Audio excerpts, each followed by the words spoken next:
মারবি নাকি? চুপ। শোন, সিনেমা দেখতে যাবি? মারবো কানে নিচে এক চড়। সকালবেলা মজা কি হচ্ছে? আমাদের সিনেমায় কে দেখে? চল না। শুধু আমরা গেলেই হবে? শাশুড়ি ঘাড়ের ওপরে যে মোটা দৈত্যিটাকে রেখে গেছে সেটার কি হবে? ওটাকে নিয়ে তুই ভাবিস না, আমি সব ঠিক করে রেখেছি। শোন। বাহ, তাহলে তো যাওয়াই যায়।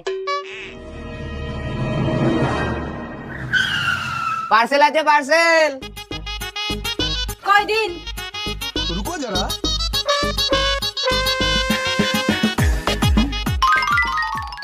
কি রে দিদি, কি অর্ডার করলি? ননে দিদির জন্য একটু খাবার অর্ডার করেছিলাম। জানিসই তো মেয়েটা খেতে এত ভালোবাসে। আমার জন্য কই দাও।